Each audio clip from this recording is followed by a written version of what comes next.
Blanc, l'intersectionnalité, la cancel culture, ce sont des mots, des concepts dont on entend parler depuis plusieurs années et qui dessinent particulièrement auprès des jeunes générations un rapport nouveau à la différence, aux minorités, à la société. Mais alors d'où vient ce vocabulaire? Que signifie le wokisme et comment a-t-il pris souche en France?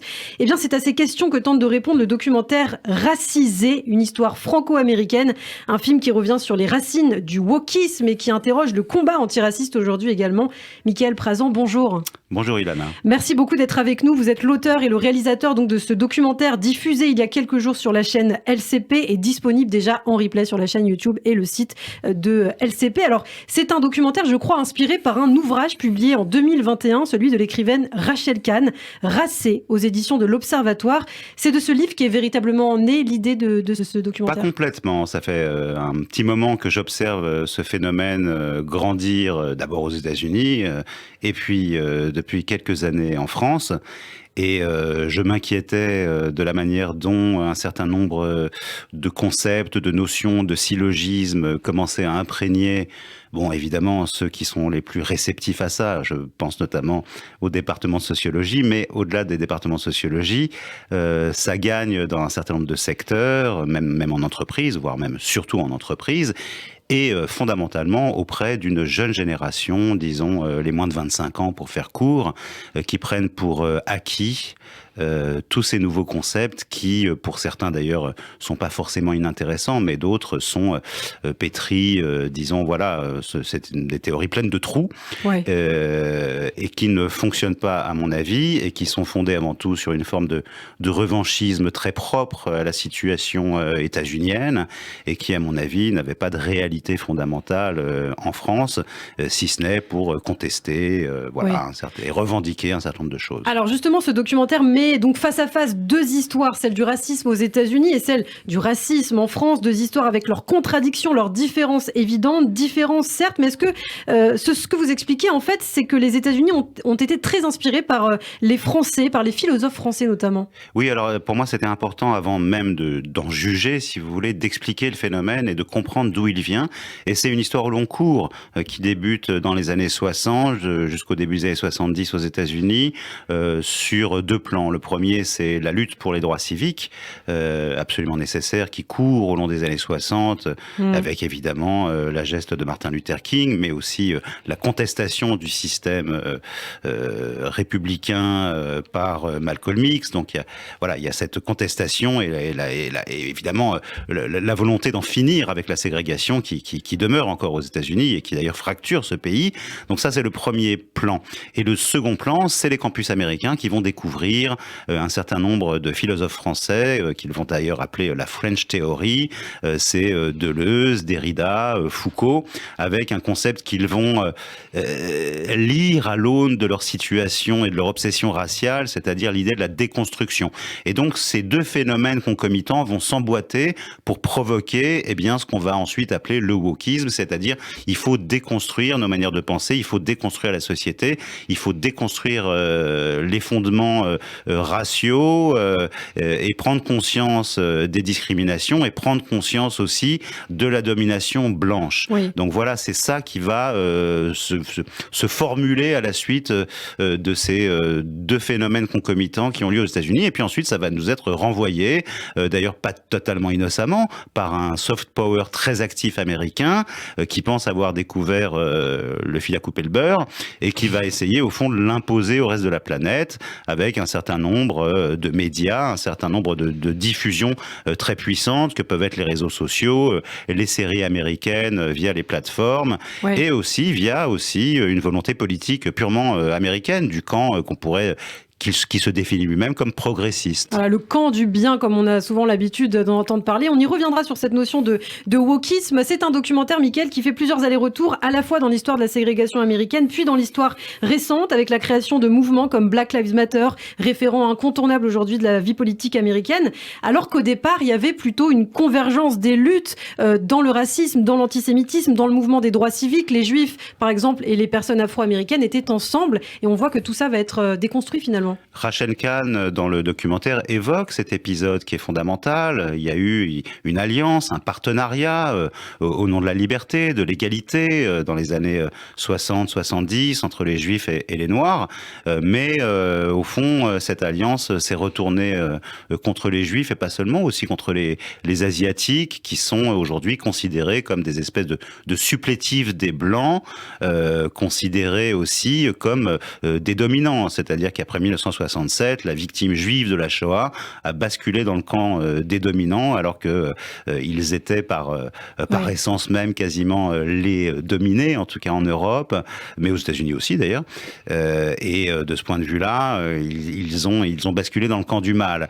Les Asiatiques, c'est plus problématique et plus difficile à comprendre, parce que c'est quand même des gens qui ont été eux aussi colonisés, qui eux aussi ont subi des discriminations, qui se sont battus pour leur indépendance, mais bon voilà, ils ont sans doute le tort de plutôt bien travailler à l'école et de réussir dans la société et de ne rien revendiquer. Donc voilà.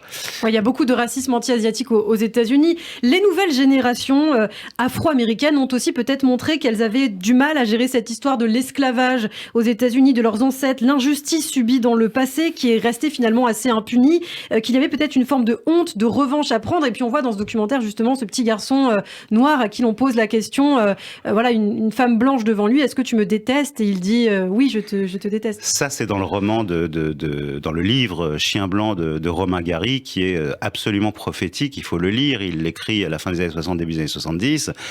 Et tout ce qu'il observe à ce moment-là, dans ce grand moment d'ébullition et de contestation et de revendication raciale dont il est témoin lui-même aux États-Unis, il en rend compte avec des yeux, un regard d'aujourd'hui. Donc c'est stupéfiant. Et ça, à mon avis, d'ailleurs, ça m'a conforté aussi dans l'idée que la seule solution à ce genre de problème, c'était l'universalisme.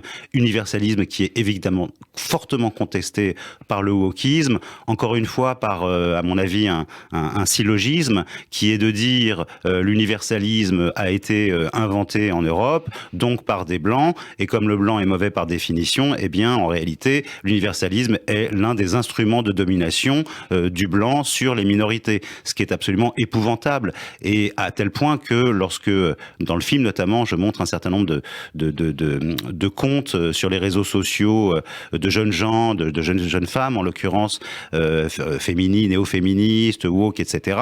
Et elles disent, ça n'est pas dans le film, mais en tout cas dans ce que j'ai observé lorsque j'ai visité leur site, elles disent qu'il y a, voilà, elles parlent des universalistes racistes.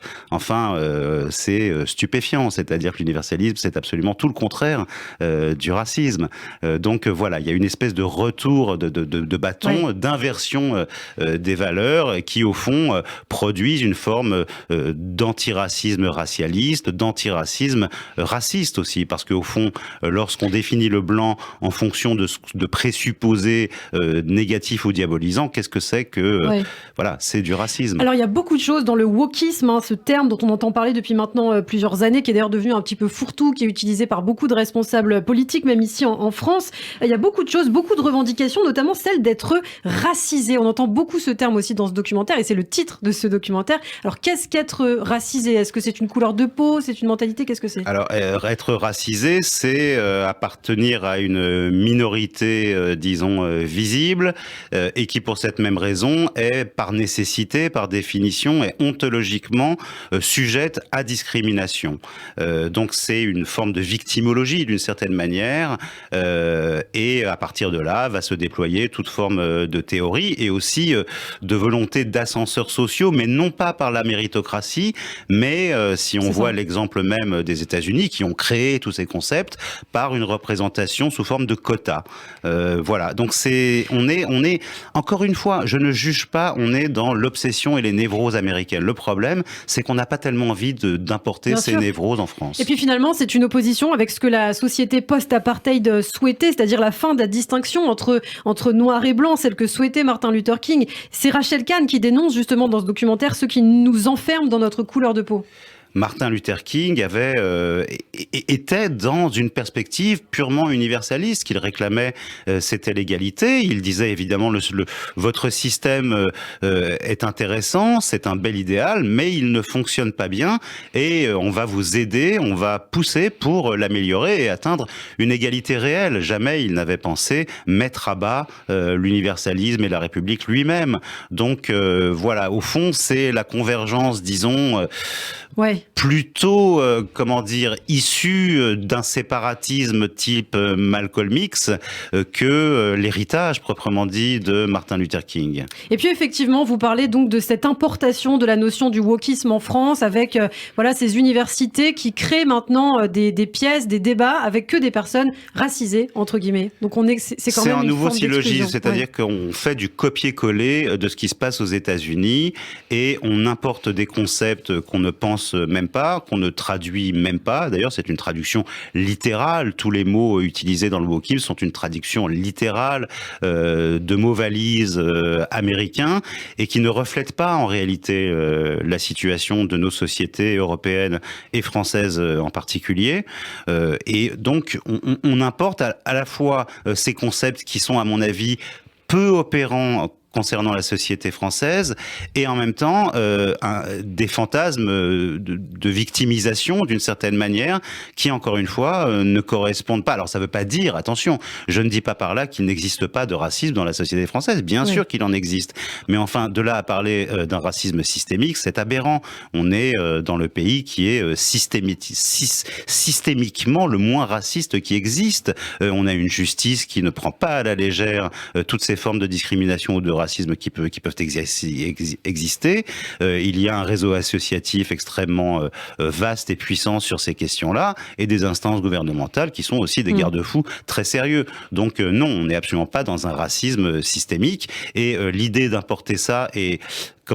l'idée de grandir avec cette fantasmagorie, comme ça peut être le cas de cette nouvelle génération, est à la fois, déprimant en ce qui les concerne, parce que l'idée de vivre là-dedans, elle est fausse, et je crois que c'est quand même dommage d'imaginer que on est comme ça, la cible ou la victime permanente de discrimination supposée. Alors on parle de ces mouvements, bien sûr, décolonisons-nous, les indigènes de la République, les mouvements de contestation à l'image des Black Lives Matter qui se sont multipliés, notamment après la mort d'Adama Traoré en 2016. On se souvient, et vous en parlez dans ce documentaire, d'Ouria Boutelja notamment, la présidente, je crois, des indigènes de la République, qui avait parlé de sous-chiens dans une émission de télé pour désigner les Français de souche. Oui, alors bon, évidemment, c'est aussi un mot, disons, dont les connotations sont pas très sympathiques, parce que il y a, disons, le phonème, chien dans sous-chien, mais en même temps, ça fait référence aux Français de souche de l'extrême droite, et c'est ça le piège, si vous voulez. C'est le piège dans lequel est tombé les États-Unis, c'est-à-dire qu'une radicalité en influence une autre, en réalité, et aux États-Unis, pour prendre cet exemple évidemment emblématique, entre, disons, le Trumpisme aujourd'hui et le wokisme, il n'y a plus grand-chose. Et le choix est quand même très très limité. Et comment y trouver son compte? Donc une radicalité en entraîne une autre. Et il y a interaction entre ces deux radicalités. J'aimerais pas qu'on en arrive là en France. Voilà. Mickaël Prazan, vous faites aussi un focus, c'est très intéressant, sur l'affaire Klaus Kinsler, du nom de ce professeur d'allemand de Sciences Po Grenoble, accusé d'islamophobie par ses élèves. Seulement 10 semaines après l'assassinat de Samuel Paty, il a été menacé, il a été montré du doigt, il a même été exclu, je crois, un temps de l'école. Il l'est. Et est-ce qu'on peut rappeler ce qui s'est passé exactement ? Eh bien, de la même manière que à Evergreen, cette université très progressiste américaine par laquelle j'ouvre une séquence stupéfiante, le documentaire, où les élèves noirs avaient décidé d'une journée interdite aux blancs avec l'accord des instances et de l'autorité universitaire, ce qui a créé toutes sortes de remous. À la française, dans cette IEP de Grenoble, on décrète une journée contre le racisme, l'antisémitisme et l'islamophobie. Et Klaus Kinzler, qui est enseignant d'allemand dans cette IEP, soulève l'idée que le mot islamophobie n'est pas comparable aux deux autres, et ça va créer une bronca au sein des élèves de l'établissement. Ces mêmes élèves, vous savez, qui étaient issus de cette IEP ont fondé Alliance Citoyenne, par exemple, en accord avec des groupes frères musulmans. C'est eux qui font de l'agit-prop concernant les hijabeuses, concernant... Voilà. Donc on est un peu dans cet univers totalement wokisé et embrouillé du point de vue des idées, me semble-t-il. Et il va y avoir donc cette bronca au sein de l'IEP. La présidente de l'IEP va prendre position en faveur des élèves, ces mêmes élèves qui ont placardé le terme d'islamophobie sur les murs de l'IEP pour dénoncer Klaus Kinzler, y compris d'ailleurs des relais sur Facebook pour dire qu'il est islamophobe. On était quelques semaines à peine après l'assassinat de Samuel Paty, donc ils ont fait courir, ces élèves, un risque réel pour cet enseignant qui a été ensuite vilipendé, et c'est lui au fond qui est devenu qui est censé être le bourreau dans cette histoire, et il a été mis sur la touche, et jusqu'à aujourd'hui il n'a pas du tout été soutenu, ni pour son administration, en fait, ni par personne. Or, il se posait simplement la question, est-ce que l'islamophobie est un racisme? Et c'est une vraie question.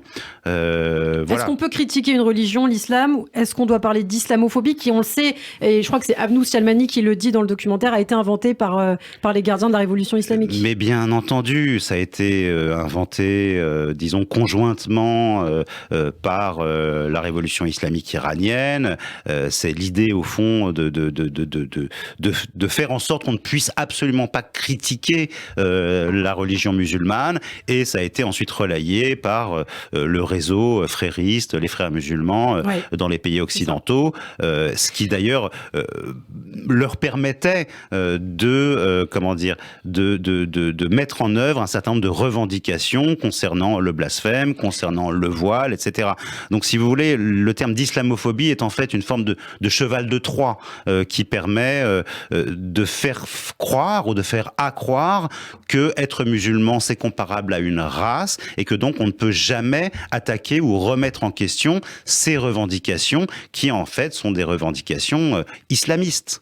Alors évidemment, le wokisme a précédé aussi la cancel culture, on en parlait très brièvement tout à l'heure. Quand on ne supprime pas des œuvres, on fabrique des uchronies. C'est vrai, depuis plusieurs années, des films, des livres sont mis au banc de la société. 10 petits nègres d'Agatha Christie, qui a changé de nom. Autant en emporte le vent, des scènes ont été supprimées. Je crois que le film a même été retiré un temps d'un catalogue de streaming. Et même les Disney, on a vu ces messages d'alerte sur Disney+, alertant sur un potentiel racisme ou sexisme d'un dessin animé culte, quand certains retirent carrément les passages, en fait. Oui, et donc, du coup, Disney devient plus royaliste que le roi. Ils ont prévu de faire, je sais pas, 50% ou même plus de personnages queer, ont-ils prétendu, à l'horizon. Sur Disney+, Voilà. Donc, il y a aussi ces récriminations à leur encontre les poussent à être encore plus woke que les woke. Donc, oui, il y a cette dynamique qui est là. Alors, évidemment, avec les moyens de supprimer une parole gênante qui fait partie, au fond, de la manière woke de fermer le clapet à ceux qui nous gênent, la cancel culture, et ça va très loin. Alors évidemment, il faut faire de l'histoire, et l'histoire, elle n'est pas, elle n'est pas blanc-bleu, c'est un fait, mais de là à vouloir l'escamoter, la travestir, la changer parce qu'elle ne nous plaît pas, c'est là où on bascule dans quelque chose qui est tout à fait contestable. Et j'aimerais ajouter sur ce point une dernière chose, c'est ce que dit Asita Kanko notamment dans le documentaire, où elle prend cet exemple d'une poétesse noire, et la personne qui était censée traduire cette poétesse dans les pays scandinaves et en Flandre a été éjectée parce qu'elle est blanche, et du fait qu'elle soit blanche, elle ne pourrait pas comprendre la fibre émotionnelle qui trame cette poésie, et ça c'est absolument révoltant. Qu'est-ce que c'est que la littérature sinon la capacité de se mettre dans la peau d'un autre? Et curieusement, par exemple, dans la chronique de Bridgerton qu'on a vue sur Netflix, on voit ces aristocrates noirs, je crois, au 19e siècle, qui n'ont pas existé dans l'histoire. Curieusement, on voit aussi ces polémiques autour du refus de personnes noires, que des personnes blanches jouent des personnages noirs dans les films et les séries. Donc c'est un peu Oui, c'est malheureusement contradictoire. totalement, et je vous parlais de la littérature, mais on pourrait dire la même chose sur le fait d'être comédien. Enfin, être comédien, c'est avoir la capacité d'incarner tout type de personnage. Et désormais, c'est tout le contraire qui se passe, c'est-à-dire que si on est soi-même, si on n'est pas gay, on ne peut pas jouer le rôle d'un gay. Si on est voilà, donc il y a une espèce d'enfermement identitaire qui évidemment contrecarre toutes nos notions sur ce qu'est, disons, la liberté artistique ou universitaire, par exemple. Les États-Unis et la France n'ont pas la même culture. Le principal de l'universalisme français, finalement, est très différent de celui qui prévaut aux États-Unis. Vous en avez parlé, Mickaël. En Amérique, le recensement, par exemple, se fait sur des bases ethniques, raciales ou religieuses. Chacun est ramené à sa couleur de peau ou son origine, alors qu'en France, ce n'est pas le cas. Et ça, c'est le message que vous faites passer. La France, ce n'est pas les États-Unis. La France, ce n'est pas les États-Unis. Nous ne partons pas des mêmes racines. Évidemment, l'histoire française et européenne est peu glorieuse en ce qui concerne l'esclavage ou la colonisation, mais enfin, l'idéal à atteindre, c'est un idéal d'égalité sans regarder outre mesure, voire même pas du tout, l'origine, la religion ou l'orientation sexuelle.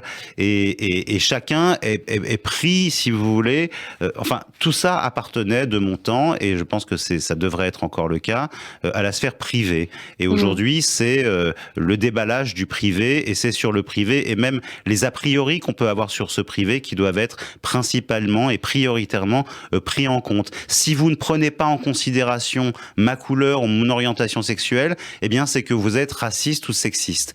Voilà, c'est là où on en est. Et je crois qu'au lieu de créer des séparatismes sans fin et des guerres de tous contre tous, on devrait bien au contraire essayer de créer du lien entre nous. Et je ne crois pas que la méthode woke soit la meilleure pour ce faire. Le danger est dans la division. On l'a très bien compris, Mickaël Prazan. Racisé, une histoire franco-américaine, c'est donc disponible en libre accès sur la chaîne YouTube de LCP et également sur le site de LCP. Merci beaucoup, Mickaël Prazan, et à très bientôt. Merci à vous.